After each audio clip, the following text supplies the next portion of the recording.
কর্মসংস্থানের জন্য অ্যাকোমোডেট করতে পারছে না। অতএব জনসংখ্যার ভারসাম্যের জন্য এবং আমাদের এই রিমিটেন্সকে কাজে লাগানোর জন্য আমাদেরকে রেমিটেন্সের বাড়াতে হবে, এই পরিধি বাড়াতে হবে। আমাদের সরকার এ বিষয়ে সজাগ। আমাদের নেতা এ বিষয়ে বারবার আমাদের প্রবাসী কল্যাণ মন্ত্রণালয়কে তিনি পরামর্শ দিচ্ছেন এবং তারা এই বিষয়ে এগিয়ে চলছেন, নতুন নতুন বাজার কিভাবে বাড়ানো যায়। আমি আপনাদেরকে অনুরোধ করব যে আপনারা যে চিন্তাগুলি করছেন, পরামর্শগুলি করছেন, এটাকে আরো সুসংগঠিতভাবে করে গুছিয়ে করে আপনারা সরকার পর্যন্ত পৌঁছাবেন এবং আমি তথ্যমন্ত্রী হিসাবে এই সম্ভাবনাগুলিকে কাজে লাগানো এবং আপনাদের ক্ষেত্রে যা সংশ্লিষ্ট যে মোটিভেশনাল যে কন্টেন্টগুলি সম্প্রচার মাধ্যমে প্রচার করলে আপনাদের এই কাজটা করতে সুবিধা হবে, আমরা সেটাকে একটা জনসচেতনতা তৈরি করার জন্য সবসময় এই প্রচারের ব্যাপারে আগ্রহী থাকবো। এই প্রতিশ্রুতি আমি আপনাদেরকে ঘোষণা করে রাখলাম। 1/11 এর পর থেকে আমরা আন্দোলন করেছি।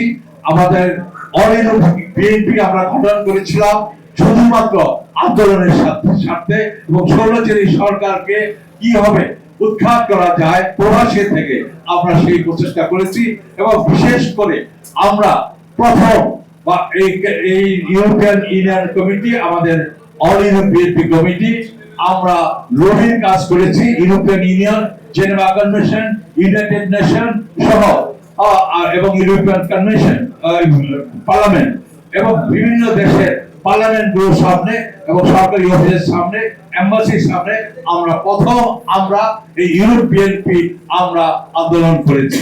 এরপরে 1/11 পরে আমাদের নেতা জনাব তারেক রহমান যখন লন্ডনে আসলেন, বেশ কিছুদিন পরে তার নির্দেশে আমি এবং আমি ব্যক্তিগতভাবে বলবো, আমি 52টা অ্যাটেন্ড করেছি এবং সরাসরি জনাব তারেক রহমানের নির্দেশে। কোটি শ্রমিকের ঘাটতি এবং 1.5 কোটি দক্ষ শ্রমিকের ঘাটতি। এই দক্ষ শ্রমিকের ঘাটতি হওয়ার পরও বাংলাদেশ থেকে ইউরোপের কোন দেশে কোন কর্মী আমরা পাঠাতে পারি না, কারণ আমাদেরকে কোন দেশ ভিসা দেয় না। ভিসা দেয় না কেন? ভিসা দেয় না দেওয়ার কারণগুলি হচ্ছে, এই দেশগুলিতে আমাদের বাংলাদেশ থেকে জনশক্তি যারা প্রেরণ করেন তারা তাদেরকে প্রপারলি ব্রিফিং করেন না, তারা প্রপারলি তাদেরকে ওই দেশের কর্মের উপযোগী করে তৈরি না করে তাদেরকে কোন রকমে পাঠিয়ে দেন। যে বাংলাদেশি কর্মীরা যেভাবে হোক, সেই রিক্রুটিং এজেন্সির মাধ্যমে হোক অথবা নিজস্ব ব্যবস্থাপনা আত্মীয় স্বজনের মাধ্যমে হোক ভিসা ওয়ার্ক পারমিট সংগ্রহ করে, কিন্তু এই ভিসা স্ট্যাম্পিং করার জন্য তাদেরকে দিল্লিতে যেতে হয়। আর নিশ্চয়ই আমার বলার প্রয়োজনে আপনারা জানেন যে ইন্ডিয়ান ভিসা পাওয়া কত কঠিন ছিল। ম্যাক্সিমাম এইরকম ওয়ার্ক পারমিট পাওয়ার পরও দেখা যাচ্ছে বাংলাদেশি এই কর্মীরা ইন্ডিয়াতে ভিসা স্ট্যাম্পিং করতে পারে না। কি কারণে? ইন্ডিয়ান ভিসা পায় নাই। আবার ইন্ডিয়ান ভিসা পেলেও অনেক সময় দেখা যাচ্ছে ইন্ডিয়াতে যাওয়ার পর তাদের ভিসা রিজেক্টেড হয়ে গেছে, অর্থাৎ ভিসা স্ট্যাম্পিং হয়নি। এই জন্য আমরা আজকে প্রধান অতিথি ওনার কাছে আহ্বান থাকবে, আমি আরেকটু বলে তারপর আহ্বান, আমার দুটো পয়েন্ট ওনার প্রতি আহ্বান থাকবে, সেটা পরে আসবো। এখন দেখেন, বাংলাদেশের বিএনপি, আমাদের জনশক্তি কর্মসংস্থান প্রশিক্ষণ ব্যুরো এবং বেসরকারি প্রবাসী কল্যাণ মন্ত্রণালয়, তার কিন্তু মেইন কাজ হলো তিনটা কম্পোনেন্টের তার কাজ। একটা হলো providing skill training, migration management এবং ওয়েলফেয়ার।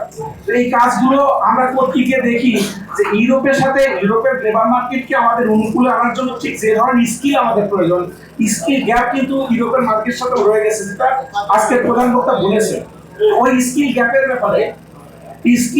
ব্যাপারে কিন্তু আমাদের জিওস, এনজিওস বিভিন্নভাবে কাজ হচ্ছে, কথা হচ্ছে, বিভিন্নভাবে মানে এর পর্যালোচনা চলছে।